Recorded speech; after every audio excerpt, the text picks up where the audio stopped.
இன்று இவர்களுக்கு மட்டும் பாவத்தின் கட்டுக்களை சாயப்பா அவிழ்த்து விடுகிறார். அதனால இவர்களுக்கு மட்டும்தான் இன்று பலன் மேல் பலன் கிடைக்கும். இன்னைக்கு ஒரு அதிசயமான நாளா இங்க சில சாய்ராமுக்கு அமைய போகுது.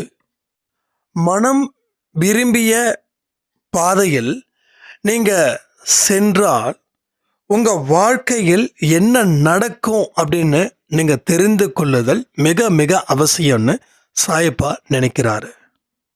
வெற்றியை தொட நீங்க என்ன செய்யணும்? இனியும் உங்களை சாயப்பா காப்பாற்றுவாரா? பதில்கள் எல்லாம் இந்த பதிவில் இருக்கிறது.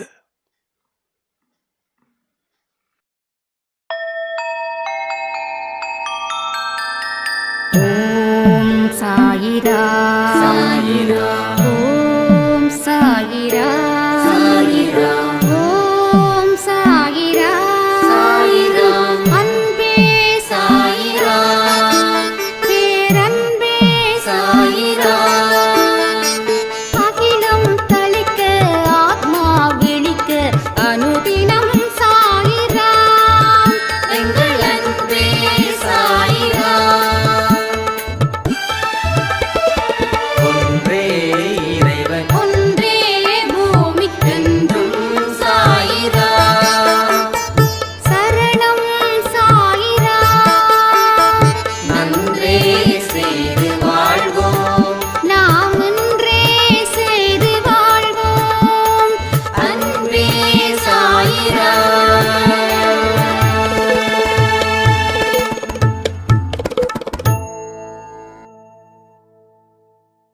சாய்ராம். என் உயிரின் உயிரானவர்களே, நேற்று இரவு 10 மணிக்கு கூட்டு பிரார்த்தனை செய்த அனைத்து சாயப்பா குழந்தைகளுக்கும் மனப்பூர்வமான நன்றிகள். ஏன்னா கிட்டத்தட்ட 160 180 பேர் பார்த்துருக்கீங்க. ரொம்ப சந்தோஷமா இருக்குது. இந்த 160 200 பேர் கொண்ட சாய்ராமுகளுக்கு உண்மையிலே சொல்ற ஒரு பெரிய வரத்தை கடவுள் கொடுக்கிறார். ஏன்னா காத்திருந்து பிரார்த்தனை செய்வது உங்க வாழ்க்கையில காத்திருந்து நல்லது நடக்க போகுதுன்னு அர்த்தமாகுது. இறைவனுக்காக காத்திருக்கும் போது இறைவன் உங்களை எந்த இடத்திலும் கைவிடுவதில்லை. காத்திருக்கிறதுன்றது அவ்வளவு கடவுளுக்கு பிடிக்குமா? என்னுடைய மகன் என்னுடைய மகள் இந்த நேரம் வரைக்கும் காத்திருந்து பிரார்த்தனை செய்து அதற்கப்புறமா தன்னுடைய வேலைகளை செய்யறாங்களேன்னு சொல்லி கண்மணிகளை போல பாதுகாத்துக்கணும் அப்படின்ற ஒரு எண்ணத்தை வச்சு அவர் நல்ல எண்ணம் போல் வாழ்க்கைய உங்களுக்கு கொடுக்கிறார். அதை விட சிறப்பு, அடுத்த நாள் காலையில் 4 மணிக்கு வெற்றி நிச்சயம் சாயின் சத்தியத்தை கேட்கும்போது உலகம் எழுந்திருக்கிற நேரம் எது தெரியுமா? காலையில் 7 மணி. ஆனால் 4 மணிக்கு எழுந்திருக்கிறவங்களுடைய வாழ்க்கையில் பெரிய அற்புதமும் அதிசயங்களும் இயல்பாக நடக்குது. ஏன் தெரியுமா? எல்லாமே சயின்ஸ் தான். இங்கே மூட நம்பிக்கை பற்றி நம்ம அன்பேசாய் குடும்பத்தில் பேசலை. 3:30 இருந்து 5 மணிக்குள்ள, அதாவது சூரியன் உதயமாவதற்கு அரை மணி நேரத்துக்கு முன்னாடி எவன் ஒருவன் எழுந்திருக்கிறானோ அவன் உடல் ரீதியாகவும் மன ரீதியாகவும் ஆரோக்கியமாக இருப்பான். உடல் உறுப்புகள் அந்தந்த நேரத்தில் அந்தந்த வேலைகளை செய்வதற்கு நாம் தயார்படுத்திக்கிட்டோம் அப்படின்னா அதன் மூலமாக கிடைக்கக்கூடிய பலன்கள் தான் அவைகள் எல்லாமே. அப்போ எல்லாமே இங்கே சயின்ஸ் பேஸ் பண்ணி தான், சைக்காலஜிக்கல் பேஸ் பண்ணி தான், கடவுளுடைய அருளை பேஸ் பண்ணி தான் இங்கே வாழ்க்கை. ஸோ மூட நம்பிக்கையை பேஸ் பண்ணக்கூடியது இங்கே இல்லை. வாழ்க்கையில் என்றைக்குமே சாயப்பா கிட்ட ஒரு ஒப்பந்தத்தை நம்ம ஏற்படுத்திக்கணும். என்ன ஆனாலும் ஏது ஆனாலும் உன்னுடைய ஒப்பந்தத்தை நான் மீற மாட்டேன் அப்படின்னு. அப்படி என்ன ஒப்பந்தம்? வாழ்க்கையில் இன்னைக்கு நம்ம என்னென்னலாம் செய்கிறோமோ அதை வாழ்நாள் முழுவதும் நான் செய்வேன் அப்படின்ற ஒரு ஒப்பந்தம். ஒரு ஒப்பந்தத்தை மீறினா என்ன ஆகும்? பிரச்சனைகள் அதிகரிக்கும். ஒப்பந்தத்தின் படி வாழ்ந்த என்ன ஆகும்? பிரச்சனைகள் குறையும். தீர்க்க முடியாத பிரச்சனைகள் ஒன்று இருக்குதுன்னு இங்க ஒவ்வொரு மனுஷனும் நம்புறான். ஆனா சில மனிதர்கள் மட்டும்தான் அதை தீர்க்க முடியும் அப்படின்னு நம்புறாங்க. ஏன்னா அவங்களுடைய ஒழுக்கம், அவங்களுடைய எண்ணம், அவங்களுடைய வாழ்க்கை அப்படிப்பட்டது. ஒழுக்கங்களும் எண்ணங்களும் வாழ்க்கை முறையையும் மாற்றி அமைக்க வேண்டியவர்கள் எவரோ அவரே வாழ்க்கையில் உயருவார்கள். ஒரு பயிற்சி தான் எல்லாமே. 48 நாள் எந்த ஒரு விஷயத்தை தொடர்ந்து செய்கிறோமோ அதன் மூலமா பெறக்கூடிய பலனை நம்ம நிச்சயமா அனுபவிக்க முடியும். முடியாதது அப்படின்றது இந்த உலகத்திலேயே இல்லை. முயன்றால் முடியும் என்ற வார்த்தைக்கு நாம சொந்தக்காரர்களா மாறணும். இங்க கோடியில ஒருத்தன் தான் ஜெயிக்கிறான். அப்ப அந்த கோடியில ஒருத்தன் மற்ற மனுஷங்களோட வித்தியாசப்பட்டு இருக்கிறான்னு அர்த்தம். அவன் சிந்திக்கும் திறன், அவன் செயல்படும் திறன், அவனுடைய மனதில் ஏற்பட்ட வலி, அதன் மூலமா கிடைச்ச ஒரு பக்குவம், இவைகள் தான். அப்போ இங்க மனசுல ஏகப்பட்ட பேருக்கு வலி இருக்குது. ஆனா அதை பக்குவமா மாத்த முயற்சி பண்ணல. ஒரு விஷயத்தையும் லாபகரமா மாத்தணும்னு நம்ம அடிக்கடி சொல்றோம் அன்பே சாயில. அந்த லாபகரமா நம்ம செயல்படுகிறோமா அப்படின்றது தான் ஒரு பெரிய கேள்வி. அப்போ ஒரு ஒப்பந்தத்தை போடுறோம், அதே ஒப்பந்தத்தை மீறுறோம். மீறும்போது என்ன நடக்குது? உங்களுக்கு பிடிச்ச மாதிரியான வாழ்க்கையை நீங்க வாழுறீங்க. அதன் மூலமா பெறக்கூடியது இன்பம் இல்லை, நல்லா புரிஞ்சுக்கோங்க, துன்பம் மட்டுமே. கடவுள் ஒருவரே எஜமானன் சொல்லும்போது அப்போ வேலை செய்யக்கூடிய ஆட்கள் எஜமானன் சொல்வதை மீறினா எஜமானன் வேலையை விட்டு நிறுத்திடுவான். எஜமானன் வேலையை விட்டு நிறுத்திட்டான் அப்படின்னா இவன் புவாவுக்கே திண்டாடக்கூடிய நிலைமை வந்துடும். அப்ப எஜமானன் சொல்வது போல கேட்டா அவனும் அவன் குடும்பமும் காப்பாற்றப்படும். வயிறார சாப்பிட முடியும், போட்டுக்க நல்ல துணிமணி கிடைக்கும். அவன் தன்னுடைய குழந்தைங்களையும் மனைவியையும் நன்றாக பார்த்து கொள்ளக்கூடிய ஒரு சிறந்த கணவனா அவன் வாழுவான். அப்போ ஒப்பந்தத்தை மீறக்கூடாதுன்னா எல்லா நல்ல விஷயங்களையும் நாம செஞ்சுக்கிட்டே இருக்கணும். அப்போ எஜமானன் ஒரு நாள் என்ன பண்ணுவான்? இவன் நல்லபடியா வேலை செய்கிறான், இவன் உண்மையாகவே நல்லவன், இவன் தயாள குணம் கொண்டவன், இவன் இரக்கமானவன், இவன் எந்த ஒரு வேலையை செஞ்சாலும் அவன் அதில் முழு மனதோடு ஈடுபட்டு நம்பிக்கைக்குரியவனாக இருக்கிறான், அதனால் இவனை நான் உயர்த்துவேன் அப்படின்னு சொல்லி அந்த எஜமானனே அவனை உயர்த்துவது போல இங்க சாயப்பா உங்களுடைய நல்ல நடவடிக்கைகளை பேஸ் பண்ணி அவர் உங்களை மேலும் மேலும் உயர்த்துவார். இதுதான் நம்ம தெரிஞ்சுக்க வேண்டிய மிக முக்கியமான ஒரு செய்தி. அப்போ நாம சொல்லக்கூடிய பதிவுகள், இங்க நிறைய பதிவுகள் கொடுக்குறோம். ஒரு சேனல்லையும் ஒரு பதிவு, மொத்தம் 3 பதிவு ப்ளஸ் அன்பே சாயில ஒரு 3 பதிவு, மொத்தம் 6 பதிவுகள் உங்களுக்கு வருது. அப்போ பிரார்த்தனை நேரத்தையும் முழுவதுமாக கவனிங்க, வெற்றி சாயின் சத்தியத்தையும் முழுமையாக கவனிங்க, சாய் குரல்ல இருக்கக்கூடிய பதிவையும் முழுமையாக கவனிங்க, சாய் 1:10 இருக்கக்கூடிய பதிவுகளையும் முழுமையாக கவனிங்க, அன்பே சாயில சொல்லக்கூடிய லாங் பதிவு, அதாவது அதிக நேரம் எடுத்துக்கக்கூடிய பதிவையும் முழுமையாக கவனிங்க. இதுக்கெல்லாம் அதிகபட்சம் நீங்கள் எவ்வளோ நேரம் ஒதுக்கணும் அப்படின்னா 1.5 மணி நேரம் ஒதுக்குற மாதிரி இருக்கும். அப்போ உங்கள் வாழ்க்கையில் நல்லதை என்ன செய்யணும், உங்கள் வாழ்க்கை பற்றி தெரிஞ்சுக்கணும், பல கர்மாக்களை அந்த தடையை தாண்டணும், வாழ்க்கையில் வெல்லணும். அதுக்கு தினமும் 1.5 மணி நேரத்தில் இருந்து 2 மணி நேரம் உங்களுக்கு எக்ஸ்ட்ரா தேவைப்படுது. அப்போ 24 மணி நேரத்தில் சாயப்பாக்கு செய்ய வேண்டிய ஆரத்தி, சச்சரித்த, மெடிடேஷன் அது 1 மணி நேரமும், இந்த பதிவுகளை கேட்கக்கூடிய நேரம் ஒரு 2 மணி நேரமும், ஸோ 3 மணி நேரத்தை நீங்கள் ஒதுக்குனீங்கன்னா உங்களுடைய சிந்தனைகள் பலப்படும், உங்கள் எண்ணங்கள் பலப்படும், வாழ்க்கையை ஒரு அழகான அற்புதமான வாழ்க்கையாக நீங்கள் மாற்றிக்கலாம். இது திரும்பவும் சொல்கிறேனே, மாறுவதற்கு உண்டான ஒரு வாய்ப்பு.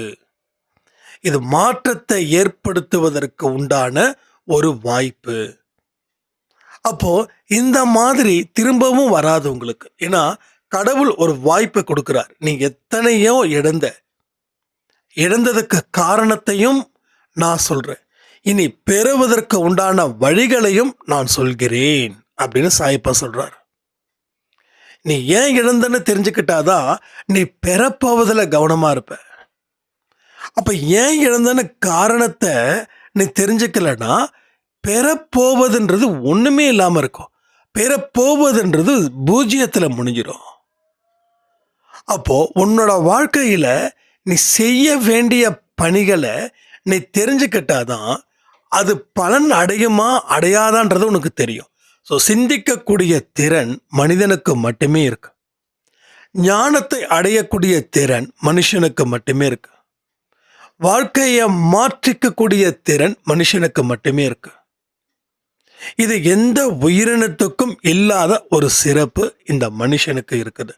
ஆனா மனிதன் தன்னிலையை உணர்ந்து தன்னுடைய சக்தியையும் தன்னுடைய ஆற்றலையும் உணர்ந்து அதை சரியான விகிதத்தில் வெளிப்படுத்தும் போது அவன் வாழ்க்கையில பெறாத வெற்றின்றது எதுவுமே இருக்காது.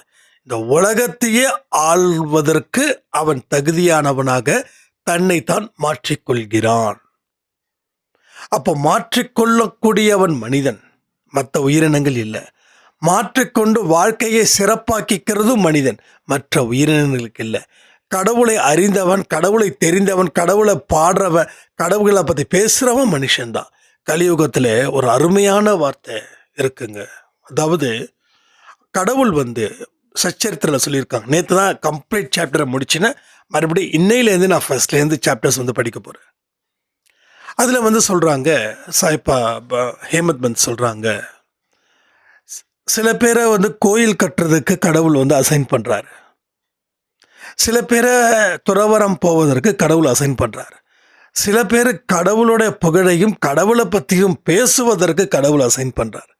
அப்போ நம்ம நினைச்சா நம்ம என்ன இடத்துல வச்சுருக்காரு அப்படின்னு. கடவுளை பற்றி பேசு, கடவுளை பற்றி மக்கள்கிட்ட கொண்டு போய் செலுத்து, அவங்க சிந்திக்க வை, அவங்கள பலப்படுத்து, அவங்க வாழ்க்கையில் உயரத்தில் கொண்டு போ.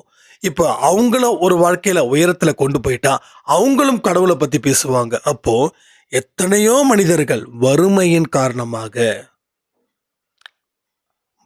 காரணமாக இருக்கிறாங்க. அந்த வறுமையிலையும் நேர்மையாக இருக்க சொல். கடவுள் தக்க சமயத்தில் உதவிகள் செய்வாரு. அப்போ நாம கடவுளுக்கு பண்ண ஒப்பந்தத்தின்படி நாம் செயல்படுகிறோமான்றதையும் அடிக்கடி கண்காணிச்சுக்கிட்டே இருக்கணும். நம்ம இந்த 48 நாள் பயிற்சியில் 9 ரூல்ஸ் சொன்னோம். இது ஒப்பந்தம். அப்போது இந்த ஒப்பந்தத்தை யார் அந்த 9 ரூல்ஸையும் ஃபாலோ பண்ணியிருக்காங்கன்றது தான். கோவப்படக்கூடாதுன்றது ஒப்பந்தம். அதுக்காக கோபமே படாமல் இருக்கவும் முடியாது. அதையும் நான் சொல்லிடுறேன். சில விஷயங்கள் உணர்ச்சி வசப்படக்கூடிய நிலையில் இருப்போம். அது ப்ராப்ளம் இல்லை. அது தெரிஞ்சிருச்சுன்னா கடவுள்கிட்ட மன்னிப்பு கேட்டால் அது பிரச்சனை இல்லை, அது அக்செப்டட். அப்போது கோபப்பட்டால் கடவுள்கிட்ட மன்னிப்பு கேட்டுக்கலாம், அந்த இடத்துல வரக்கூடாது. உங்களை தாண்டி கட்டுப்படுத்த முடியாத ஒரு சூழ்நிலையில் நீங்கள் பொங்கி எழுறீங்க. அப்படி பொங்கி எழும்போது எனக்கு பலன் இல்லையா அப்படின்னு நினைக்க வேண்டாம். அது உங்களை தாண்டின ஒரு உணர்ச்சியோட வேகம். அதை கொட்டிட்டீங்க, கடவுள்கிட்டே அழுதுட்டீங்க, அது பிரச்சனை இல்லை. ஆனால் சில விஷயத்தை நம்மளால் செய்ய முடியலன்னா ஒப்பந்தத்தை நீங்கள் மீறுறீங்கன்னு அர்த்தம். ஒப்பந்தத்தை மீறும்போது நம்ம திரும்ப திரும்ப சொல்லக்கூடிய வார்த்தை, அந்த 48 நாள் பயிற்சியில் 9 ஒப்பந்தங்களை மீறாமல் இருப்பவர்களுக்கு வாழ்க்கையில் மிகப்பெரிய அதிசயங்கள் ஏற்படும் அப்படின்னு. அப்போ இந்த பதிவு இந்த ஒரு 20, 30, 40 நாள் கழிச்சு போக போக போக இங்க நிறைய பேருக்கு நல்ல விஷயங்கள் நடக்குது. தீராத கால்வலிய சாயப்பா உதியின் மூலமா தீர்த்து வைக்கிறார். இது சாதாரண விஷயமா இருக்கலாம். தீராத வலி என்னங்க, எனக்கும் தான் கால் வலி இருக்குது. அது அப்பப்போ வரும், அப்பப்போ போகும். சரி, அப்பப்போ வரும், ரைட். அப்பப்போ போயிடுச்சுன்னா பிரச்சனை இல்லை. வந்தது நின்றுடுச்சுன்னா யோசிச்சு பாருங்களேன். வந்தது நின்றுடுச்சுன்னா அந்த வலி எவ்வளோ பெருசாக இருக்கும். காலை கொடையும் உள்ளே எவனோ ஒருத்தன் போட்டு காலை லெஃப்டில் திருப்புற மாதிரி, ரைட்டில் திருப்புற மாதிரி, மேலே திருப்புற மாதிரி, கீழே திருப்புற மாதிரி, கால் இருக்குதான்னு கூட தெரியாத மாதிரி, இந்த கால் இல்லைன்னா கூட நான் நிம்மதியாக இருப்பேன்ற கதறக்கூடிய எத்தனையோ சாய்ராம்ஸை அவங்களோட வேதனைகளை இந்த காது கேட்டு மனசு அழுது இருக்குது. அதனால் அந்தந்த வலி அவங்கவுங்களுக்கு தான் தெரியும். அந்த வலி எக்ஸ்ரே எடுத்திருக்காங்க, ஸ்கேன் பண்ணியிருக்காங்க, எல்லா இடத்துலையும் ரிசல்ட்டு ஒன்றுமே இல்லைங்க. நல்லா சாப்பிடுங்க, ரத்த ஓட்டம் தான் பிரச்சனை. இவங்களும் மாதுளம்பழமாக சாப்பிட்றாங்க. என்ன தெரியும்ல, எல்லாருக்கும் ஒரு பேசிக் நாலேஜ் இருக்குல்ல. இப்போ யூடியூப் வந்துருச்சு, எல்லாம் வந்துருச்சு. எல்லாம் ஏதாவது ஒரு விஷயம்னா அதில் ஓரளவுக்கு நம்ம தெரிஞ்சுக்கிறோம். அது சரி பண்ணுறோமோ இல்லையோ அது வேறு விஷயம். பட் ஓகே, இதுதான் சரி, இதுக்கு இதை பண்ணலான்னு சொல்லி நிறைய பேர் இப்போது அப்பப்போ இது பண்ணிக்கிறாங்க, அப்டேட் பண்ணிக்கிட்டு தான் இருக்காங்க. பட் அதையும் தாண்டி வலி இருக்குது. அப்போது ஹாஸ்பிட்டலில் போய் மாத்திரையை சாப்பிட்டு சரியாகலை, ஸ்கேன் பண்ணி பார்த்துருக்காங்க, அங்கேயும் ஒன்றும் கண்டுபிடிக்க முடியல. ஆனால் அந்த வலி இருக்குது, வயசும் காரணமாக இருக்குது. அப்போ இது இப்படியே இருந்தால் தீராத வலியோட இந்த உலகத்தை விட்டு போகிறதுக்கு யாருக்குமே விருப்பம் இருக்காது. எனக்கும் சரி, கேட்குற உங்களுக்கும் சரி. அப்போ 48 நாள் பயிற்சியில் அவங்க வலியை தீரணும்னு சொல்லி வேண்டாமல் இருந்தாங்க. கடவுள் அவங்களுக்கு என்ன தேவைகள் இருக்கோ அதை முன்னாடி கொடுத்தாங்க. இப்போ அந்த அம்மாவுக்கு வலியே இல்லை, வலி சுத்தமாக இல்லை. ஆனால் அந்த அம்மா சொல்கிறதுக்கே பயப்படுறாங்க. என்கிட்ட சொல்கிறாங்க, தம்பி நான் சொன்னால் இங்கே மறுபடியும் வலி வந்துடுமோன்னு. அப்போது அந்த அம்மா மேலே எனக்கு ரொம்ப கஷ்டமாக இருந்தது. என்ன அப்படின்னா, மறுபடியும் அந்த வலியை வந்தால் அந்த அம்மாவால் தாங்கிக்க முடியாது. அந்த ஒரு இது ஒன்று சொல்கிறேன், கேட்டுக்கோங்க. கடவுள் உங்களுக்கு ஒரு விஷயத்தை கொடுத்துட்டாருன்னா அதை திருப்பி பறிக்கவே மாட்டார், அதை புரிஞ்சுக்கோங்க. ஆனால் நீங்கள் கடவுள்கிட்ட செய்த உடன்படிக்கையை, ஒப்பந்தத்தை எந்த காரணத்தை கொண்டும் மீறாமல் இருக்கணும். அதுதான் முக்கியம். நம்ம என்ன பண்ணுறோம், ஒரே விஷயத்தை மட்டும் புரிஞ்சுக்கோங்க, லாஜிக்காக திங்க் பண்ணி பாருங்கள். கடவுள்கிட்ட வரோம், முறையிடுகிறோம், நமக்கு பிரச்சனைகள் தீருது. அப்போ கடவுள்கிட்ட முறையிடும் போது பிரச்சனை தீருவதற்கும் முறையிடுவதற்கும் அந்த கேப்பில் கடவுள் என்ன சொல்கிறாரோ அதுதான் வேத வாக்கு, அதுதான் நல்ல செய்தி, இதை நான் செய்யணும் செய்யணும் செய்யணும்னு அந்த பிரச்சனை தீரும் வரை நாம் எல்லாம் நல்ல பிள்ளைகளாக இருக்கிறோம். ஒன்ஸ் அந்த பிரச்சனை தீர்ந்துருச்சுன்னா அந்த உடன்படிக்கை மீறும். ஏன்னா என் ப்ராப்ளம் சால்வ் ஆகிடுச்சு, இனி நான் ஃப்ரீ பேர்ட் அப்படின்னு சொல்லி ஒப்பந்தத்தை மீறும்போது கடவுள் மறுபடியும் லபக்கன் பிடிக்கிறார். ஸோ கடவுள் பிடிக்கிறார் அப்படின்னா கர்மா பிடிக்குதுன்னு அர்த்தம். நான் அதை திரும்ப திரும்ப சொல்லுவேன். நல்ல விஷயங்கள் உங்கள் வாழ்க்கையில் தொடர்ந்து செய்யுங்க. நீங்கள் எவ்வளவு பெரிய வெற்றி அடைஞ்சாலும் சரி, அந்த விஷயத்தை செய்ய தவறவே தவறாதீங்க. ஏன்னா மறுபடியும் கீழே விழுந்துருவோம். ஒன்றும் இல்லை, ஃபார் எக்ஸாம்பிள் மோடி அவர்கள் 3வது தடவை பிரதமராக இருக்கார்.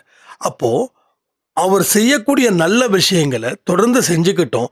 இன்னும் என்னென்ன நல்ல விஷயங்கள் இருக்கோ அதை இன்னும் அதிகப்படுத்திக்கிட்டும் தான் அவர் இருந்துகிட்ருக்காரு. ஸோ இது ஒரு பெரிய ஒரு இது தானே, ஒரு ரோல் மாடல் தானே. யார் இருந்தான்னா ஒரு ரோல் மாடல். அப்போது நம்ம பிரதமராகிட்டோம், இனிமேல் நம்ம தான் அப்படின்னு சொல்லி அவர் நல்ல விஷயத்தை செய்ய தவறில்லை. யோகா பண்ணுறாரு, பிராணாயாமம் பண்ணுறாரு, கடவுளோட நம்பிக்கை அதிகரிக்கிறாரு, போகிற பக்கம் வர பக்கம் எல்லாம் கடவுளை நினச்சிக்கிறாரு, வழிபடுகிறாரு, ராமருக்கு கோயிலை கட்டினாரு, எல்லா விஷயங்களும் செஞ்சார். அரசியல் அது வேறு. தனிப்பட்ட முறையில் அந்த மனுஷன் செய்யக்கூடிய விஷயங்கள் தான் இன்னைக்கு அந்த மனுஷனை உயர்த்தது. சரிங்களா? அந்த மனுஷனை உயர்த்தது. அவருக்காக யாரும் பிரார்த்தனை பண்ண, அவரே தனக்காக பிரார்த்தனை பண்ணிக்கிறாரு. தன்னுடைய நல்ல செயல்களை தொடர்ந்து செஞ்சுக்கிட்டு இருக்காரு. அதை தான் நீங்கள் செய்யணும். அப்போது பிரச்சனை முடிஞ்சிடுச்சு, அதனால் வேறு திசைக்கு நீங்கள் போகலாம் அப்படின்னா இன்னும் பிரச்சனை அதிகமாகும். அப்போ கடவுள் கொடுத்ததை தக்க வச்சுக்கணுன்னா அவர் கொடுக்கறதுக்கு என்னென்னலாம் நீங்கள் செஞ்சீங்களோ அதை இன்னமும் செய்யுங்க, இன்னும் அதிகமாகவே செய்யுங்க. இத்தனோண்டு செஞ்சதுக்கே எவ்வளோ கிடைச்சதுன்னா இன்னும் பெருசாக செஞ்சால் இன்னும் எவ்வளவு கிடைக்கும். அந்த மாதிரி நல்ல விஷயத்த தினமும் போட்டி போட்டுட்டு செய்யுங்க.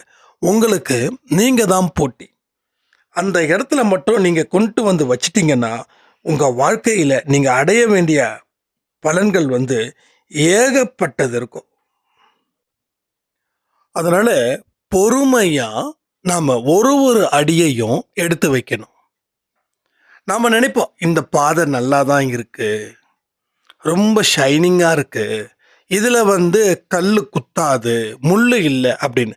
ஆனா எந்த பாதை ரொம்ப பளபளன்னு இருக்குதோ அந்த பாதையில கவனத்தை இன்னும் அதிகமா இருக்கணும்.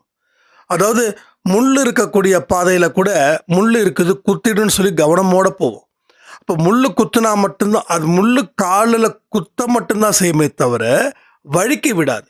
ஆனால் பளபளன்னு இருக்கக்கூடிய பாதை என்ன ஆகும், வழுக்கி விட்டுடும். வழுக்கி விட்டால் என்ன ஆகும், நிறைய பேர் பாத்ரூமில் விழுந்து அடிபட்டு இறந்து போயிருக்காங்க.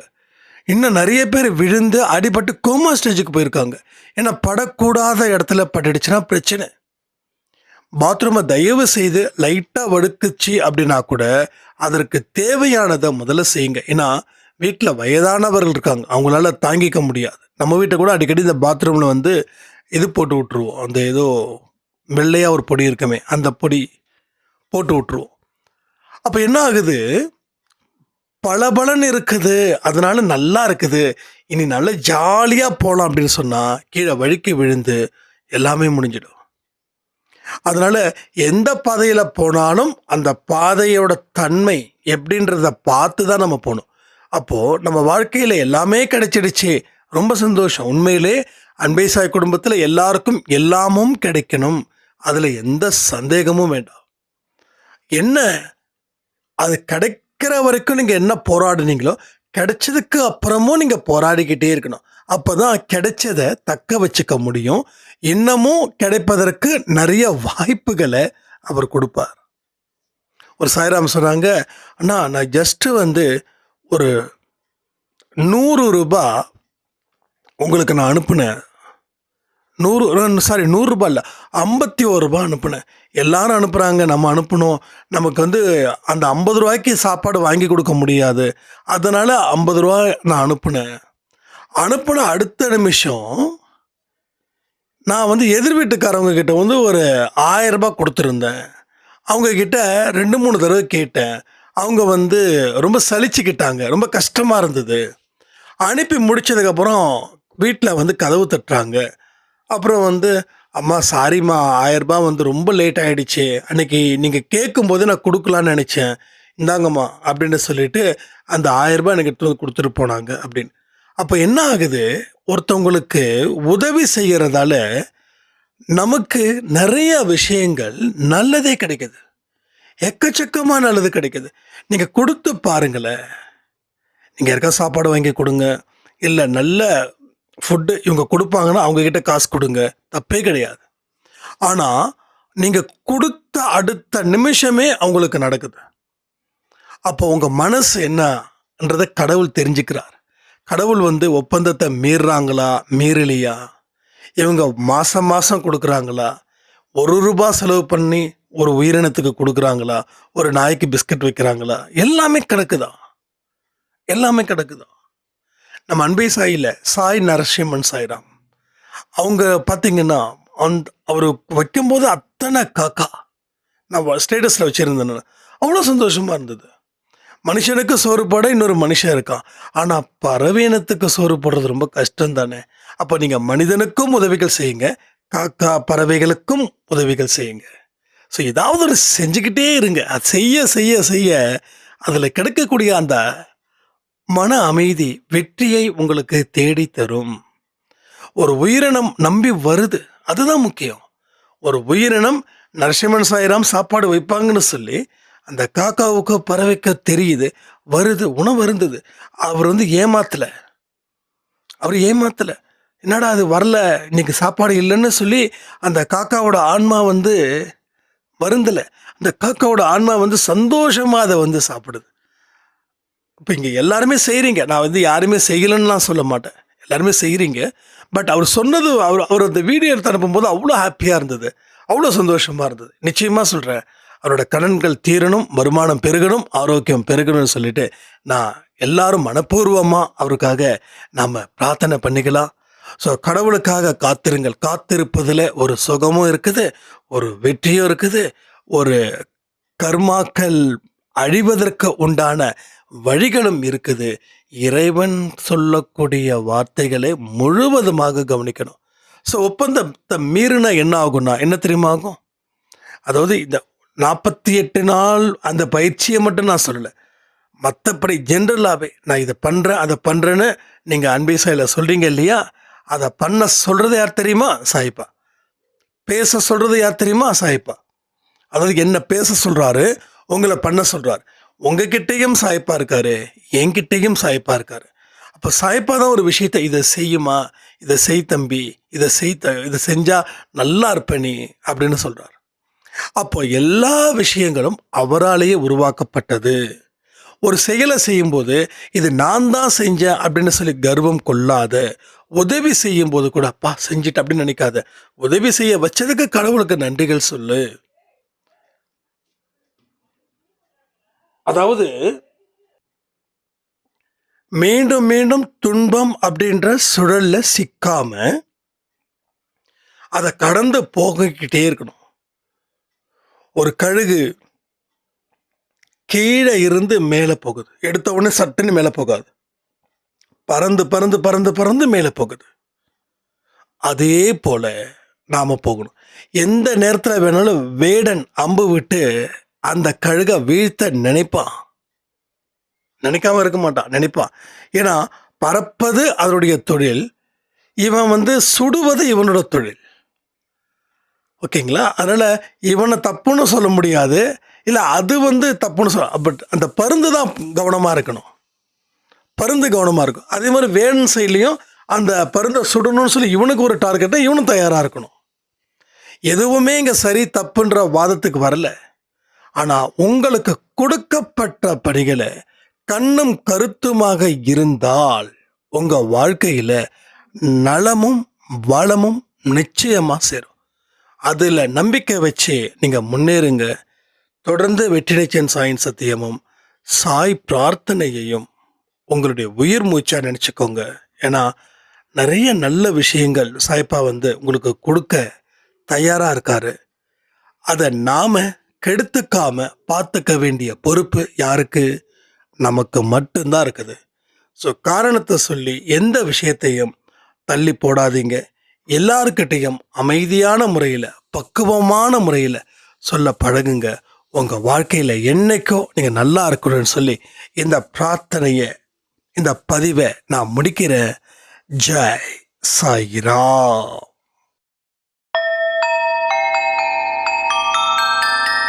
ஓம் சாயிரா சாயிரா, ஓம் சாயிரா சாயிரா, ஓம் சாயிரா சாயிரா, அன்பே சாயிரா, பேரன்பே சாயிரா, அகிலம் தளிக்க ஆத்மா விழிக்க அனுதினம் சாயிரா, எங்கள் அன்பே சாயிரா. ஒன்றே இறைவன், ஒன்றே பூமிக்கென்றும் சாயிரா, சரணம் சாயிரா, நன்றே செய்து வாழ்வோம், நாம் ஒன்றே செய்து வாழ்வோம், அன்பே சாயிரா.